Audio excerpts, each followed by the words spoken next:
और देखिए, उत्तर प्रदेश के बारे में कहा जाता था कि सरकारें आती जाती रहेंगी, लेकिन इसके ढर्रे को कोई नहीं बदल सकता। यूपी में कानून व्यवस्था कभी सुधर नहीं सकती, लेकिन सीएम योगी ने अपने 5 साल में जिस तरह से माफिया अपराधियों पर शिकंजा कसा, उसका नतीजा ये था कि उन्होंने इससे ही चुनाव का सबसे अहम मुद्दा बनाया। इसके लिए पूरे नंबर भी मिले और आज यूपी के हालात बदल गए हैं। लोग सब अब सहमे हुए नहीं रहते, बल्कि कानून व्यवस्था पर उनका विश्वास और भी ज्यादा बढ़ गया है।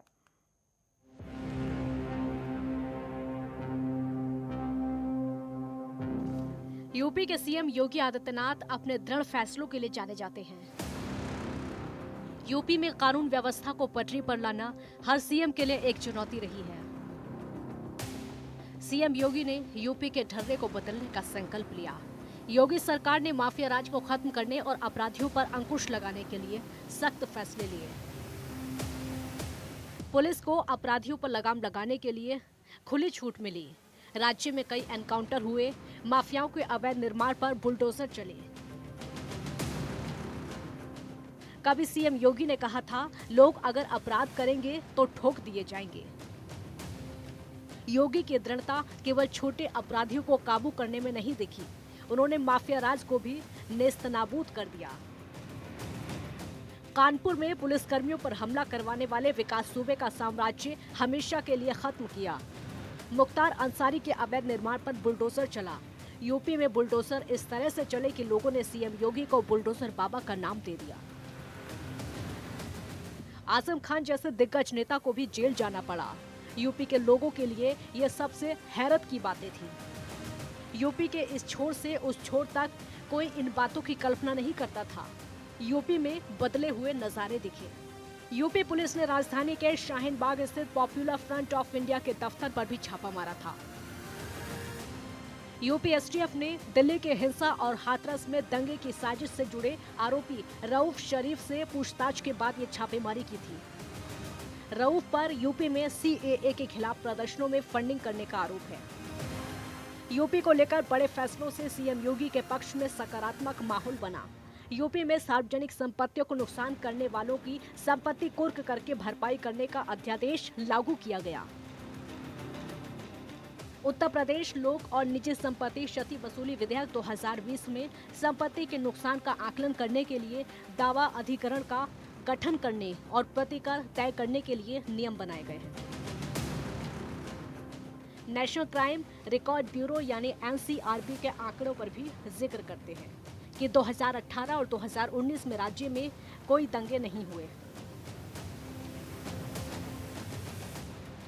यूपी में बाहुबलियों के माफियाओं का इस कदर बोलबाला रहा कि कोई उनके खिलाफ बोल नहीं पाता था। लेकिन योगी सरकार ने कानून के दायरे में कई बड़े माफियाओं को जेल के अंदर पहुंचाया। लोगों ने हैरत से माफियाओं की अवैध हवेलियां, इमारतों पर बुलडोजर चलते हुए देखे। यूपी में अब तक कोई इसकी कल्पना नहीं करता था। योगी सरकार जीरो टॉलरेंस की नीति पर चली, फिर क्या माफिया और क्या आम आदमी। वो बात पुरानी हो गई जब कहा जाता था कि अलग अलग इलाकों में माफियाओं, बाहुबलियों का राज चलता है। माफिया जहां चाहे सरकारी जमीनों पर इमारतें खड़ी कर देते हैं। सरकारें बदलती रहती थी, लेकिन इन अवैध इमारतों, बिल्डिंग की ओर कोई नजर नहीं उठाता था। पुलिस और प्रशासन इस पर बात भी नहीं करते थे। कई संगीन मुकदमों में फंसे बाहुबली माफिया बेखौफ घूमते रहते थे। तब यही कहा जाता था कि सब बदलेगा, लेकिन यूपी कभी नहीं बदलेगा। लेकिन अब उसी यूपी के गांव कस्बों में ये बातें सुनी और सुनाई जाती हैं कि योगी के बुलडोजर ने किस अवैध इमारत को ध्वस्त कर दिया और बुलडोजर चलते समय एक भी व्यक्ति विरोध में सामने नहीं आया। योगी का हंटर अलग तरह से चला। लखनऊ के लोगों ने रिवर फ्रंट जैसी कॉलोनी में ऐसे ही एक पूर्व सांसद की 5 मंजिल इमारत को ढहते देखा। जिस जगह ये बिल्डिंग बनी उसके आसपास कई ऐतिहासिक इमारतें थी, लिहाजा पुरातत्व के नियमों के तहत किसी भी तरह से कोई बिल्डिंग नहीं बन सकती थी। लेकिन इस सरकारी जमीन पर वो बिल्डिंग बनी। बसपा सपा की सरकारें आईं, लेकिन इस बिल्डिंग की तरफ झांका तक नहीं। योगी सरकार ने इस बिल्डिंग को गिराने के आदेश दिए। योगी सरकार के काम चौंकाने वाले हैं। राज्य सरकार ने 2020-21 में माफिया बाहुबलियों से छोटे से लेकर बड़े अपराधियों से 11 अरब की संपत्ति जब्त की गई। गैंगस्टर गुंडा एक्ट और दूसरे एक्ट के तहत 22,000 से अपराधियों के खिलाफ कार्रवाई की गई। मुख्तार अंसारी गैंग के 2,446 अपराधियों पर आजमगढ़, मऊ, वाराणसी क्षेत्र में कार्रवाई की गई। इनसे 2 अरब के आसपास की संपत्ति जब्त की गई। योगी सरकार ने हर तरह से नकेल कसी। अतीक अहमद के 79 गुर्गों पर प्रयागराज क्षेत्र में कार्रवाई हुई। इसने 3 अरब की अवैध संपत्ति ध्वस्त की। इसी तरह सुंदर भाटी और बलिया जेल में बंद ध्रुव कुमार के गुर्गों के खिलाफ भी बड़ी कार्रवाई की गई। बड़े बड़े माफिया इस समय जेल के सलाखों के अंदर हैं। यूपी ने ऐसे नजारे पहले कभी नहीं देखे थे। मेरठ में एक कारों की चोरी करने वाले बड़े गैंग की धरपकड़ हुई। योगी शासन ने यूपी में छोटे अपराधियों पर नजर रखी। योगी शासन का प्रभाव था कि हर शहर में अपराध कम होने लगे।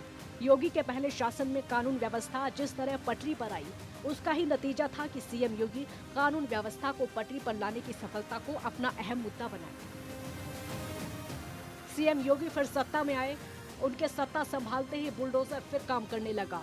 अपराधियों में भी खौफ पसरा हुआ है।